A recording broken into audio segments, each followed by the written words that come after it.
examen, vemos las respuestas y después las clases.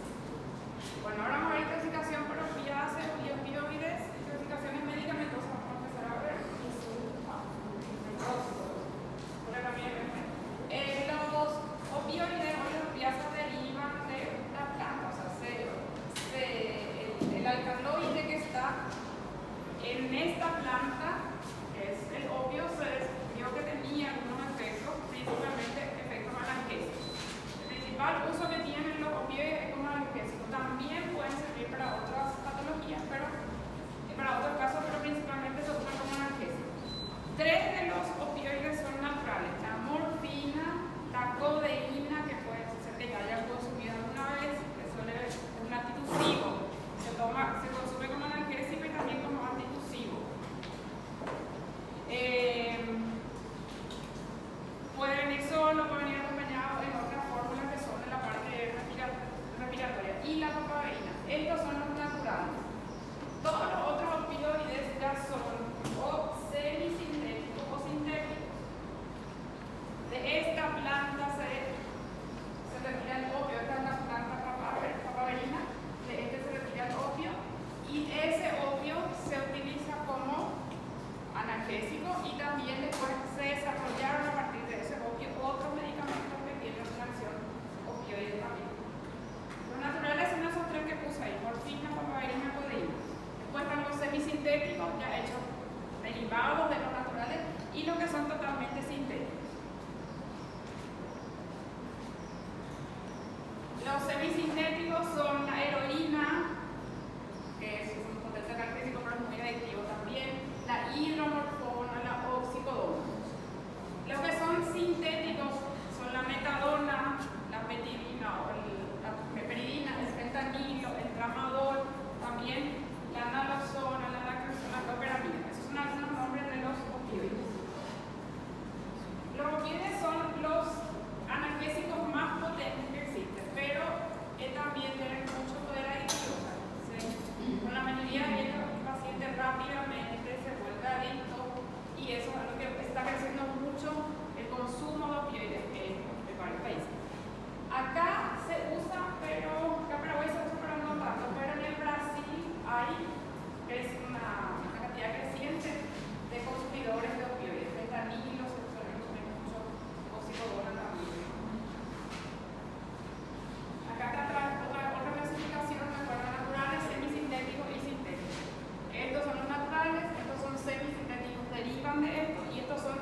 Y ¿se acuerdan de la triada? Eso que salió en el examen de toxicidad. La triada correspondía a un síndrome por depresor. Esa triada es producida por los opioides. Miosis, depresión respiratoria, depresión a nivel de conciencia.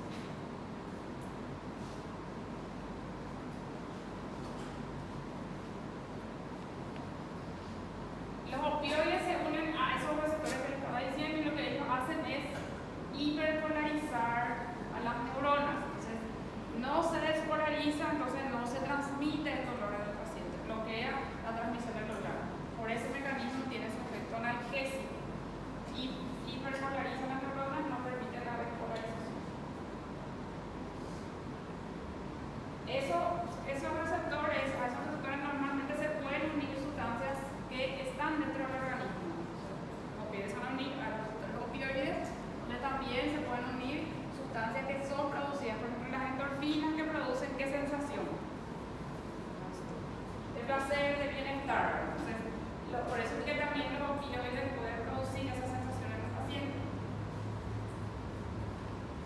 Lo que producen los opioides es una hiperpolarización de la membrana de la neurona, entonces no se excita esa neurona y no se transmite el dolor al paciente, produce un bloqueo de la transmisión del dolor.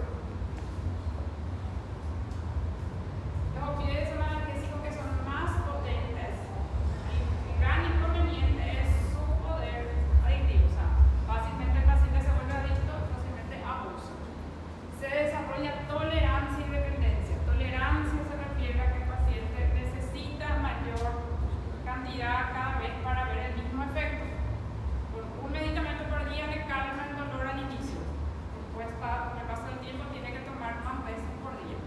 24 horas le servía para su dolor, después ya va a disminuir ese tiempo y tiene que aumentar su cantidad. El cuerpo empieza a tolerar, a acostumbrarse al medicamento y necesita más. Con eso que se ve, se desarrolla también dependencia. Produce tolerancia, produce dependencia y si el paciente ve que abandona de forma brusca, se ve el síndrome de abstinencia en el paciente. El uso más difundido para los opioides es el dolor crónico. El tratamiento del dolor crónico asociado casi siempre a procesos, se asocia mucho el uso a procesos neoplásicos, pero no solo para ese tipo de dolor se puede usar. Y el tipo de dolor crónico que no sea con otros medicamentos se puede tratar con opioides, pero principalmente se asocia más frecuentemente al pacientes oncológicos. En pacientes con infarto o miocardio, el analgésico que se utiliza es la morfina. Si viene un paciente con un síndrome coronario agudo, con un dolor precordial, no se le hace dipirona, no se le hace paracetamol ni ketorolac. El medicamento que está indicado que se haga es la morfina, por eso dice cariopatía isquémica también. En pacientes que están en terapia, pacientes situados también se suelen usar los opioides.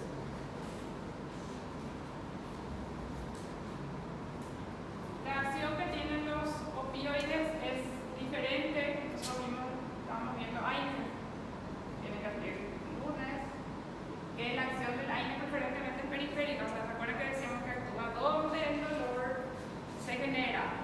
Si le duele en el brazo, ahí el proceso del dolor se bloquea ahí. En cambio, los opioides tienen un mecanismo central, el bloqueo a nivel central.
endovenosa tiene efecto más rápido, pero pasa más rápido. La vía subcutánea tiene un efecto más lento, o sea, demora más para aparecer, pero dura más tiempo. La vía subcutánea usan mucho los pacientes ambulatorios, pacientes oncológicos que usan morfina suelen aplicarse por vía subcutánea por dos motivos. Primero, porque dura más, y segundo, porque es más fácil para él, es más cómodo para él. Si está, un paciente está en la casa, él nomás incluso se puede aplicar. Ahora, si es por vía endovenosa, no va a poder hacerse. Entonces, por la comodidad de la vía subcutánea y porque dura más. Entonces, ahí, esa vía se suele usar en pacientes ambulatorios. La vía transdérmica son con los emplastos, con los parches, con los adhesivos, que se puede encontrar fentanilo, se puede encontrar también morfina en parches. Esos parches liberan lentamente el medicamento y algunos sirven hasta 3 días. El paciente se aplica un parche generalmente en zonas donde no suda mucho, donde no tiene mucha grasa, ¿sí? Y se aplican eso y le sirve por 3 días. El parche tiene que cambiar cada 3 días. Por vía oral están los comprimidos de liberación inmediata, los comprimidos de liberación prolongada que también son útiles en el paciente. En gotas también hay, la codeína no se encuentra en gotas. Por vía intranasal generalmente el que usa con fines, o sea el adicto que suele utilizar también.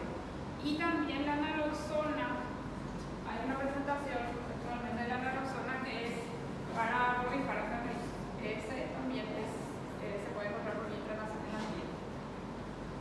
Para fines recreativos, el uso parenteral es lo que más se suele utilizar.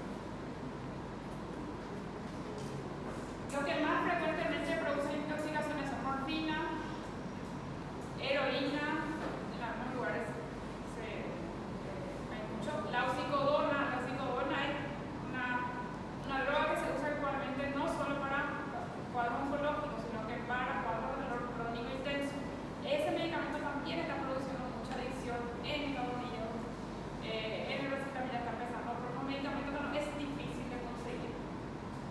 El fentanilo y sus derivados también producen muchos casos de intoxicación.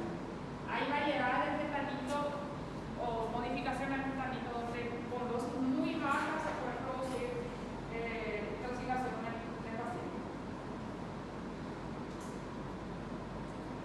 Acá muestra un poco las vías de administración de cada uno de ellos. Vamos a estar preguntando todo eso. Acá muestro la codeína por vía oral, el fentanilo en parches, también se puede hacer por vía endovenosa. Es la fórmula retar, acá este tiene fórmula inmediata y retar. Este dura más tiempo. La oxicodona, también la fórmula de liberación inmediata y la de liberación prolongada. Y la que tiene más vías de administración, medicamento, es la morfina.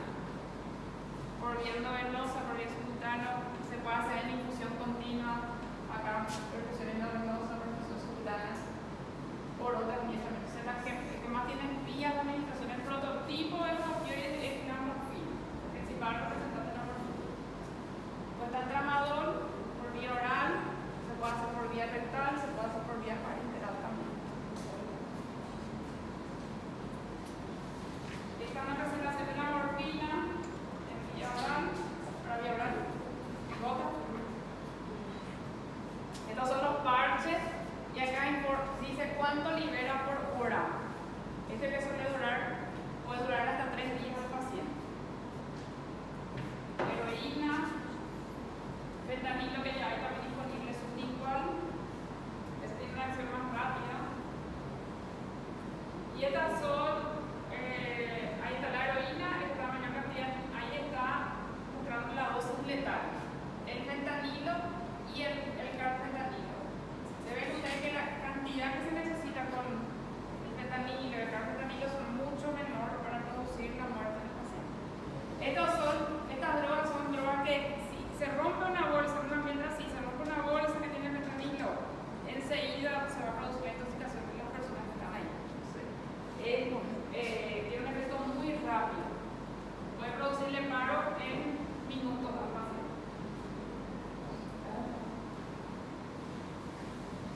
también pueden mejorar, pero puede ser necesario algo más que solo la naloxona. O sea, puede ser necesario que te requiera también anticonvulsivante.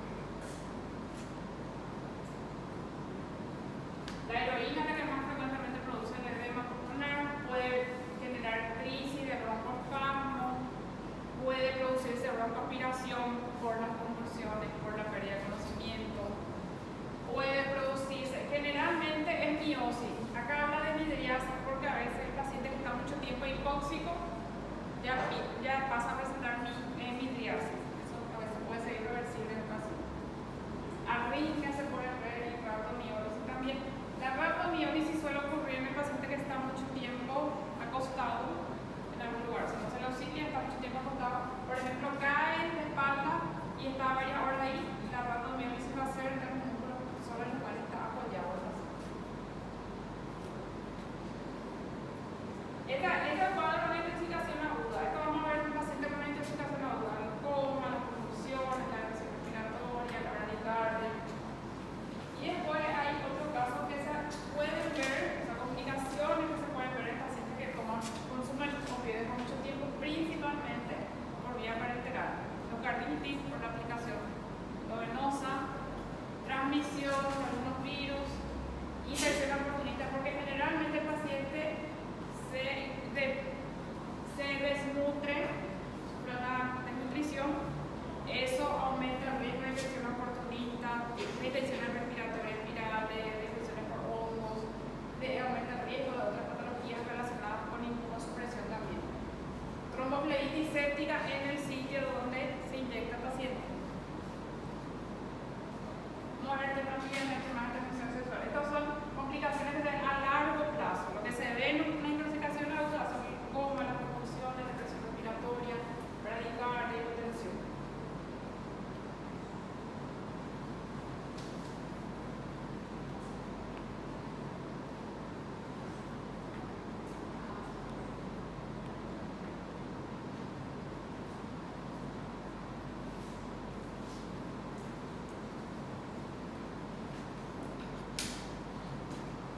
El tratamiento es, en el caso de intoxicación aguda, es antídoto. Administrar lo más rápidamente posible la naloxona, porque el riesgo ahí es que el paciente pare y evite o convulsiones y no sean también las convulsiones. Entonces, la naloxona, soporte ventilatorio, intubarle si es necesario, si está convulsionando, si está con pérdida de conocimiento, si está en paro ventilatorio. Si la ingesta fue por vía oral, se puede hacer medidas de contaminación digestiva. Y el resto del tratamiento sintomático, que por ejemplo, arritmia se va a tratar, si está hipotenso se va a hidratar, si no mejora se va a tomar supresor. Controlar la temperatura, la presión del paciente. Y el antídoto es la naloxona, que es el antídoto específico para la intoxicación. Apenas se hace el diagnóstico de una intoxicación por opioides, se tiene que administrar, y lo más rápido es el efecto de la administración por vía endovenosa. O sea, la forma en que va a tener el efecto más rápido es por esa vía. Y revierte rápidamente esto. Entonces el paciente se va a despertar y va a empezar a respirar también. Revierten las tres manifestaciones principales, esa triada: miosis, depresión respiratoria, depresión a nivel de conciencia. Pero puede ser que se necesite algo más que ese antídoto. La vía endovenosa es la que tiene efecto más rápido. Pero hay esta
esa